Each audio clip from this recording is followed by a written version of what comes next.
Welcome back to our channel అండి.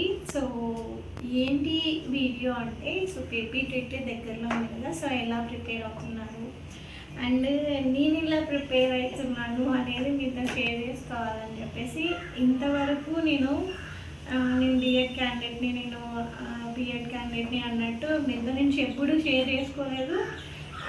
ఎందుకంటే వద్దు అనుకున్నాను, సక్సెస్ అయ్యాక షేర్ చేసుకుందాం అనుకున్నాను, కానీ బట్ ఓకే తప్పట్లేదు. సరే, నేను నా ప్రిపరేషన్ ఎంతవరకు వచ్చింది అంటే, సో నాకైతే సిలబస్ కంప్లీట్ అవ్వలేదండి, హాఫ్ ఆఫ్ ద సిలబస్ మాత్రమే కంప్లీట్ అయింది.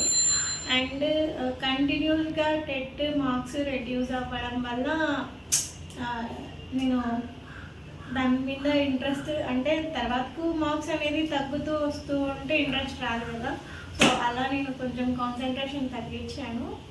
అండ్ బిఫోర్ 15 days నుంచి మరీ స్టార్ట్ చేశాను అనమాట. సో తప్పదు, ఇంకా మరీ half of the syllabus complete చేశాను, ఇంకా హాఫ్ సిలబస్ ఉంది అన్నట్టు. సో ఓన్లీ సైకాలజీ సబ్జెక్ట్ మాత్రమే నాది సిలబస్ అయిపోయింది. మిగతా ఆల్ సబ్జెక్ట్స్ సిలబస్ అయితే ఉన్నాయి. ఇంక ఇలా సిలబస్ కంప్లీట్ చేయడం కుదరదని చెప్పేసి ఇంక MCQs పట్టుకున్నాను.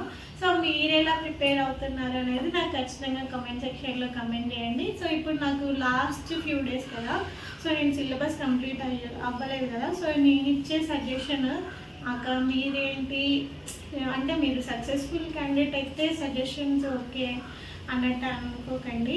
సో మీకు అది వర్కౌట్ అయితే ఓకే, లేదంటే లేసేయండి. సో లాస్ట్ ఫ్యూ డేస్లో నేను ఇచ్చే సజెషన్ అంటే గో ఫర్ ద MCQs అండి. నేనైతే అదే ఫాలో అవుతాను. MCQs ఆల్మోస్ట్ 100+ రావడానికి చెయ్యాలి అంటే ఇంకా మనం సిలబస్ పట్టుకుంటే చాలా కాదు. సో 100కి దగ్గరలో ఉన్నాను నేను ప్రీవియస్ స్టేట్లో, కానీ 100+ అయితే రాలేదు. ఖచ్చితంగా ఈసారి 100+ తెచ్చుకుందామని టార్గెట్ పెట్టుకున్నాను.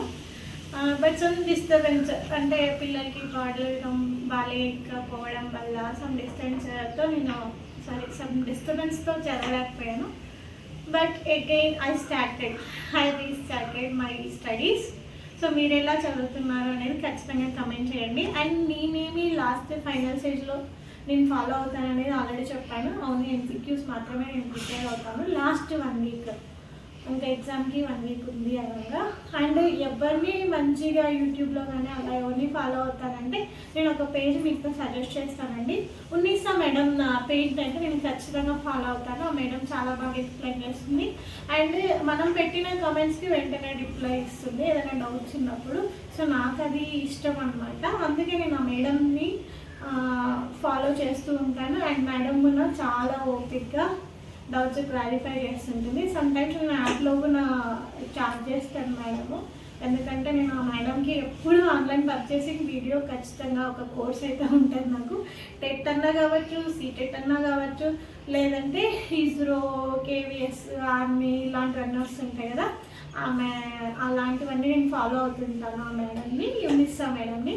సో యూట్యూబ్ పేజ్ అయితే ఉన్నిస్తా మేడము. అండ్ నేను సెల్ఫ్ స్టడీస్లో నేనేం ఫాలో అవుతానంటే, ఫైనల్ స్టేజ్ MCQs, ఇది నేను ఫాలో అయ్యే లాస్ట్ సిచ్యుయేషన్స్లో పాయింట్స్ అనమాట.